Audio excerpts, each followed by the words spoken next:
And guys, what is going on once again? This is the Club of Demand 1993 coming at you for the 24th episode of this retro Royal Rumble match recap and review series. As we have 6 Royal Rumble matches left to do, we are now on the 2011 Royal Rumble match.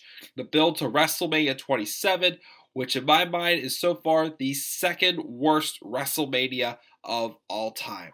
Now, this Royal Rumble match is significant because it is the longest at 1 hour and 9 minutes and 49 seconds. This was because this Royal Rumble match featured 40 superstars, not 30, 40, because 2010 was the first year of the reality show NXT. Well, not the NXT of today, though, like Survivor style, where you get voted off and whatnot. So because of that, with the debut of Nexus, which eventually led to, also the new Nexus, and former members of the Nexus who did stick around and went over to SmackDown, became the Core, a very terrible stable, if you do not remember them at all. So because of all of that, they felt that they had enough superstars to have a 40-man Royal Rumble match. Did it work? This Royal Rumble match, I'd say, wasn't terrible. It wasn't quite underwhelming, but it was not that great. It was long, a little bit all over the place, had some very weird and annoying spots, and the winner also wasn't really too well established either yet as well. They were trying to give this man a rocket ship push to the top. Didn't really work out too well, though. So I could say this Rumble match was just okay. Wasn't really average, wasn't really underwhelming, but it was okay. In between like underwhelming and okay, I'd say. Well, underwhelming and average, in between there. Because of it was just too long. Not a lot of jobbers really in this Royal Rumble match, since most of the members of the new Nexus and the Core and whatnot at the time weren't being treated too well. Last year though, in 2010's Royal Rumble, I mentioned how CM Punk had was like the heel, gaining more momentum. Well, this is 2011, the beginning of the year before we got to the summer of Punk, where Punk was gaining even more momentum, kind of also the same thing, except with an actual faction in the ring this time. Not like last year we had Serena Deeb at ringside with him. This time he had actual members of the Nexus in the ring with him as they were dominating the first half of the match. So he was eliminated, and then things just got weird, and I don't know. It just it didn't really quite flow well together. But let's get right into it. This was also the last Royal Rumble match until 2017, last year, of the brand split, as the brand split was dropped at the end of the summer of 2011. So let's get right into it. This Royal Rumble match took place on January 30th, 2011 at the TD Garden in Boston, Massachusetts. The winner of this match, of course, will get a title shot at WrestleMania 27. Now, of course, the winner of this Royal Rumble match, the title shot he got was at the first match of the show. So once again, another Royal Rumble winner does not get into the actual main event of WrestleMania. Oh well. Let's get right into it. Starting off, this is the last time I have to do this until we get to the final video of this retro series. The first entrant from Raw was CM Punk, entering at number 1. And the second entrant from Raw was the current United States Champion participating in his first Royal Rumble match, Daniel Bryan. This is all before he was the Yes Man. He was US Champion, just coming off of, being one of the rookies on NXT. He came off his feud with The Miz, and then he would have a match against Sheamus on the pre-show at WrestleMania 27. You get this whole run, you get what I mean by now. But he came out at number 2. But before Daniel Bryan came out at number 2, though, we had the new Nexus and the Core come out and brawl with each other pretty much. Because at the time, that's when, Wade Barrett was let go as leader of the Nexus after he lost his match to Cena because Nexus was done after Cena defeated Wade Barrett in the chairs match at TLC, which was, again, just a very terribly booked faction. But then that's when Wade Barrett was going to be going to SmackDown. For those who were still loyal to Wade Barrett, go to SmackDown. They were the Core. But the rest of them stayed on Raw. But then, of course, we had the anonymous general manager. Remember that idiot? It would end up being Hornswoggle. told them to go to the back, and you will not be allowed to participate in this match until your number is called, pretty much. So they go to the back, and Daniel Bryan comes out number 2. Number 3 was one of the members from the Core, Justin Gabriel from SmackDown. He came out, but he was quickly eliminated by Daniel Bryan after he missed Bryan with his 450 splash. So yeah, that happened there. Number 4 from Raw was Zack Ryder, but he got eliminated by Daniel Bryan pretty quickly. Number 5 was William Regal. Number 6, he was from Raw, actually. Number 6 from Raw. Oh, these next 7 were from Raw. Number 6 was Ted DiBiase Jr. Number 7 was John Morrison, which I believe this was Morrison's last Royal Rumble match. Probably DiBiase's also. I'm not sure about Regal's, but these were definitely their final Royal Rumble matches. And then after Morrison came in, DiBiase would be eliminated by Regal. Number 8 for Raw was Yoshitatsu. Number 9 from the new Nexus on Raw, Husky Harris, later known as Bray Wyatt. He came out at number 9. Number 10 from SmackDown was Chavo Guerrero. I was surprised. I think Chavo was around this time. I think he got eliminated. Released a little bit later, a couple years later. So yeah, he came up. He was on SmackDown. Now number 11 from Raw was Mark Henry. Now I swore I read somewhere when I first started this series that Mark Henry only eliminated 2 people in Royal Rumble history, as he's never had a good Royal Rumble match. Well, whoever told me that, unfortunately, you were wrong, as Henry also eliminated 2 more people in this match. He eliminated both Guerrero and Tatsu when he came to this match. Number 12 from SmackDown was JTG. Number 13 from Raw, member of the New Nexus, Michael McGillicuddy, eventually rebranded as Curtis Axel, as we know him today. He would eliminate JTG. Number 14 from SmackDown was Chris Masters. Number 15 from Raw and the New Nexus member was one of the worst commentators we've recently had in David Otunga. CM Punk would then eliminate Daniel Bryan, and then the New Nexus would pretty much eliminate everybody else. McGillicuddy and Harris would eliminate DiBiase. Punk would eliminate Chris Masters. The New Nexus would then eliminate both John Morrison and Mark Henry. So for a while, it was just them chilling in the ring, waiting for others to come out. Number 16 from SmackDown. I don't know who the heck this is. Tyler Reeks came out number 16, but he was eliminated by Punk. Number 17 was, as I should say, when he was in the 2009 Royal Rumble. Yeah, bring your stupid ball. That's the beginning of Vladimir Kozlov's team. He was a babyface now, one half of the tag team champions with Santino Marella. He came out at number 17. He was on Raw at this time, but he would then lead WWE later this year, as he was beaten down by the Nexus and eliminated by Punk. Number 18 from Raw was R-Truth. Same event. Result, got eliminated by Punk. This is until later on in the year. R-Truth got that heel push and, the whole thing with the little jimmies and whatnot. Number 19 was the Great Khali, who apparently had been out for a while. This was his return. Didn't last long, as he was eliminated by Husky Harris. He was on Raw also at this time, Khali. Number 20 was another New Nexus member, Mason Ryan. I'm sorry, Husky Harris. The Great Khali eliminated Husky Harris. So one of the New Nexus members was gone. I got that backwards. But number 20 was Mason Ryan, the last member of the New Nexus to not be in the match yet. He eliminated Great Khali. Number 21 was a Legend surprise entrant in Booker T. But after doing the Spinneroonie, he was eliminated by Mason Ryan. So good to see you, Booker. Speaking of bad commentators as well.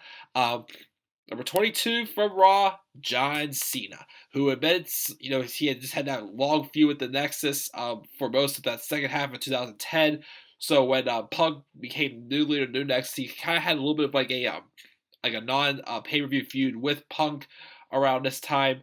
So Cena got in there and pretty much eliminated all the rest of the members of the New Nexus except for Punk. He eliminated Mason Ryan. He also eliminated Michael McGillicuddy and David Otunga. So it was down to just Punk and Cena, who would later on have an excellent feud, resulting in the Summer of Punk as well, later that year as well. but then it didn't last long as number 23 from SmackDown. Now, here is where I think this Rumble match really started to tank, in my opinion. Number 23 from SmackDown was Hornswoggle. He came out, got face to face with Punk. It looked like Punk was about to destroy him until Cena would then eliminate Punk. And it was just Cena and Hornswoggle in the ring. But of course, John Cena, being the nice guy he's supposed to be, literally picks up and just, chills with Hornswoggle, waiting for who was going to come out next.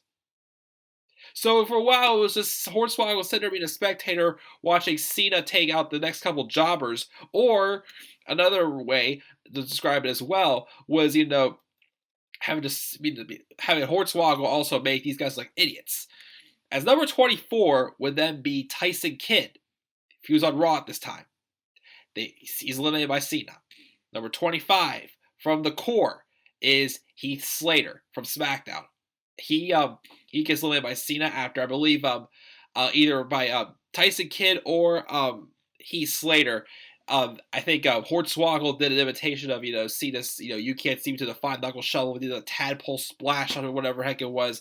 It's just annoying because I'm sorry, I've been a Hornswoggle fan. Why are we doing this? Why are we giving, him all this time in the Rumble match? Didn't get it, wasn't entertaining. It was taking me out of the match. But Slater got eliminated by Cena. Number 26 was Kofi Kingston. Now, another thing I like about this Royal Rumble match was there were so many times where Cena would come face to face with another baby face. And it's not treated this whole, oh, we're friends, but we have to fight. They did it way too many times this Royal Rumble match, and that sickens me because there are other people, unless it's like, some legendary stare down or whatnot, then okay. But they did it with Cena and Cena and two other guys. Well, Kofi Kingston and someone else later in this Royal Rumble match, which they did twice between these two. And it's like, okay, how many more baby faces are going to be coming in there and just staring down the air? It's like, oh, I don't want to fight you, you're my friend, but I want to go to WrestleMania. It just sickened me. It drove me nuts that they did that. So Cena and Kingston, barely start fighting before the next entrant at number 27 was the All-American Jack Swagger, who he comes out at number 27, followed by number 28, King Sheamus. Now, Sheamus was the WWE champion in 2010, so he wasn't in that Royal Rumble match, but Sheamus was on Raw. Kingston was on SmackDown, and so was Swagger. He's on SmackDown also. But Sheamus just won King of the Ring. He came out number 28, and I thank Sheamus because he got rid of Hornswoggle. Thank you very much. So Sheamus eliminates Hornswoggle. Number 29 from SmackDown was Rey Mysterio, and he would get in there, and he had just had a feud with Swagger for the world title sometime in the summer of 2010. I know they wrestled in a match at Money in the Bank, I believe it was. Yeah, that was the night wherever Mysterio won, but Kane cashed in on Mysterio that night. But he eliminated Swagger. Number 30 from SmackDown was the leader of the core, Wade Barrett, in his first Royal Rumble match. And of course, again, I said before, there was 40 participants in this Royal Rumble match. So number 31 from SmackDown was Dolph Ziggler. Number 32 was actually a surprise entrant, The Legend. They didn't go by Kevin Nash this one, but it was Diesel. Well, really, Kevin Nash, he was known in his later years. But, so he made a surprise entrance at number 32. Number 33 was Drew McIntyre from SmackDown, who at this time he was the chosen one, as I think it was this year. No, I'm sorry. 2010, he was the Intercontinental Champion. Because 2010, he faced Kane at the Elimination Chamber for the Intercontinental Championship. This year, he didn't. But anyways, so he came out number 33. He was on SmackDown. Number 34 was from Raw was Alex Riley, who was the Miz's rookie. He pretty much was helping Miz, keep the championship and win the championship and whatnot as well. The Miz, though, stayed out on commentary, though, while Riley was in the match. Then Wade Barrett would eliminate Diesel. Number 35 from SmackDown was Big Show. Him and Diesel had a little bit of like a stare down walking away. So I don't know if they're teasing like a WrestleMania match between them two, but it never really happened. But he would eliminate Ziggler. And then, now here's the thing. Alex Riley was eliminated by John Cena and Kofi Kingston. But rumors have it apparently that wasn't supposed to happen. Because you even see a look on Cena's and Kingston's face like, uh-oh, it was supposed to happen. Because I hear rumors of, well, I'll get to it later, but that was apparently not supposed to happen yet. But Alex Riley did get eliminated because they also were trying to cover up. The Miz was on there saying, you see what Alex Riley is doing? But then they would say, oh yeah, later on they're like, oh yeah, I just also want to know that Alex Riley was eliminated during this match around this time, whatnot, blah, blah, blah. So again, it was a mistake. He wasn't supposed to be eliminated that early. Number 36 from the last member of the core entered, Ezekiel Jackson, or also known as Big Zeke. He was on SmackDown, of course. He came at number 36. The Big Show would eliminate Drew McIntyre, and then Jackson would eliminate the Big Show. Number 37 was Santino Marella on Raw. We will talk about him in a little bit. Number 38 from SmackDown was Alberto Del Rio entering in one of his big rich looking cars. This was his first Royal Rumble match as well. He came in number 38. Number 39, despite being in the title match earlier on, Randy Orton came out number 39, and he started wreaking havoc. He was a babyface now. He had the world title, the WWE Championship match earlier tonight against The Miz. He would eliminate Kofi Kingston, and he would eliminate Sheamus. And number 40 from SmackDown was Kane. And Kane came out, and he would eliminate Ezekiel Jackson. But then Rey Mysterio, who again had feuded with Kane after Kane cashed in on him in 2010, Mysterio would eliminate Kane. But then Wade Barrett would eliminate Rey Mysterio. Now, originally, for what it looks like, the final four was John Cena, Wade Barrett, Randy Orton, and Alberto Del Rio. However, that is incorrect, and you'll find out why. So, they went at it for a couple more minutes until John Cena got eliminated, but he was not eliminated by somebody in the match. Now, what I said earlier, Alex Riley was eliminated early, apparently. That was not supposed to happen. But Riley came out, distracting Cena. The Miz came from behind and eliminated Cena. And that pretty much was setting up the angle for eventually Cena to become number one contender to face The Miz at WrestleMania, just to set up for him, John Cena and The Rock for WrestleMania 28. I won't do that rant on here. But apparently it's supposed to be reversed. It's supposed to be The Miz distracting Cena and Alex Riley eliminating John Cena. That was supposed to happen. But then when Kingston and Cena accidentally eliminated Riley too early, they had to switch it up there and do it that way. To perform the angle that way. So that's happened there. And then Orton would eliminate Wade Barrett, and then right behind him, Del Rio would eliminate Orton. So you think that Del Rio has won the match now, right? They rang the bell, start playing his music, and then the referees are way off like, no. It's like, why? What else happened? Earlier in the match, when Santino Marella came in, he was hit by a brogue kick by Sheamus, and he rolled out of the ring on the bottom rope. He did not get back into the match until it was just Del Rio left in the ring. And Del Rio was upset, like, why? I won the match. Like, what else is there to do? Santino hit the Cobra on Del Rio. And it looked like Santino Marella was about to pull off the biggest upset in Royal Rumble history and go to WrestleMania and get a title shot.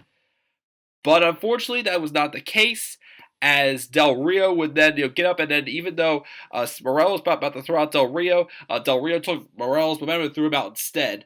So Santino Marella almost went to WrestleMania.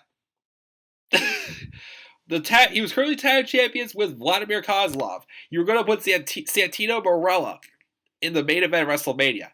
I just didn't really like how they just kept him outside the ring like that, instead of just having someone else more credible, be the last to be eliminated by Del Rio.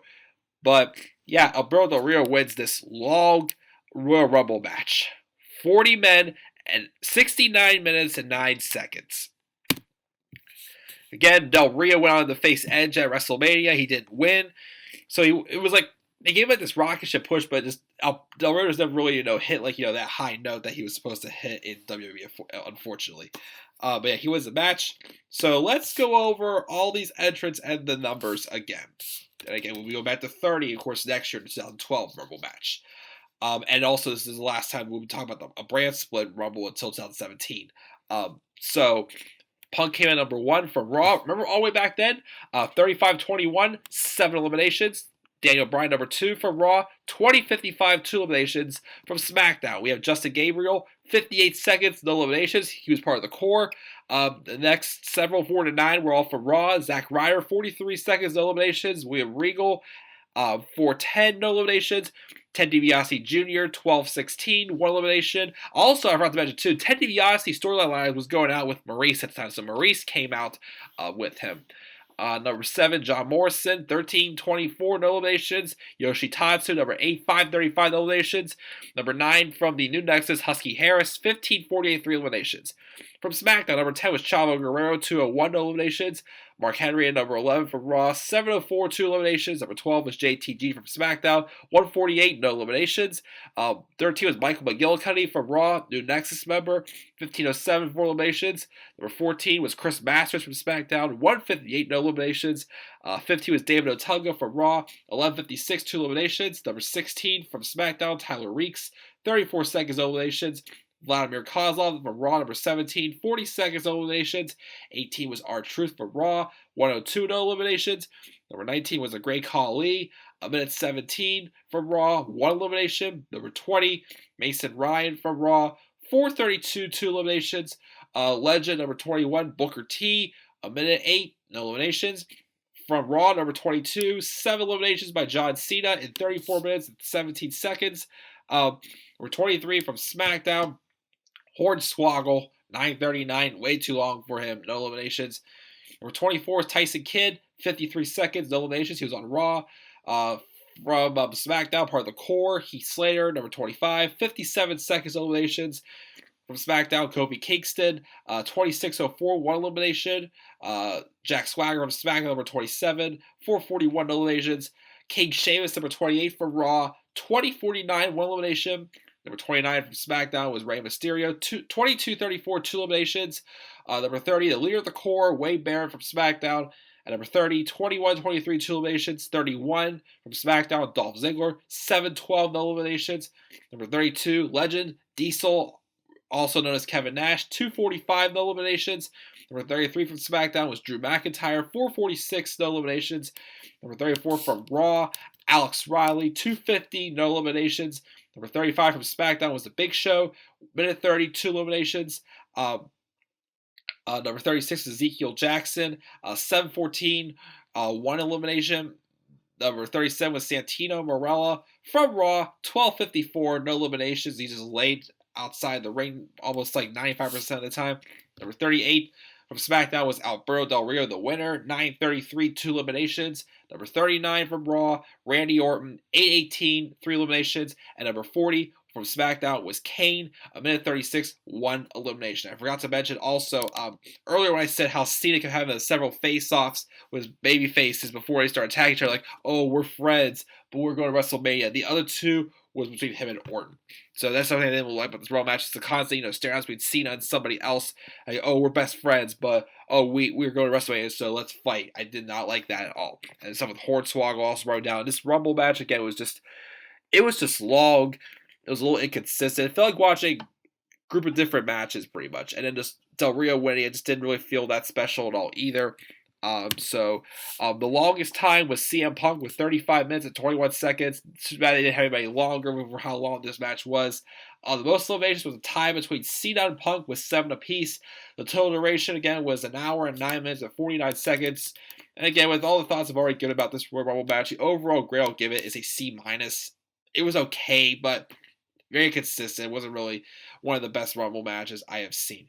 But what are your thoughts on the 2011 Royal Rumble match? Do you think the WWE had a good idea of going with 40 men or not? Leave your thoughts down in the comment section below. And be sure to always click that like and subscribe while we're on this channel. And follow me on Twitter at DemandAirboy93. We have 5 more of these retro reviews come up. We'll be doing 2012 and maybe 2013 tomorrow if I'm able to, and just try to get this series ready maybe by the end of the week. So we should be good to get this all done before the Royal Rumble pay-per-view on January 20th, 2018. So thank you for tuning in, guys. Till then, guys, I am the Club of the Man 1993, and have a great night.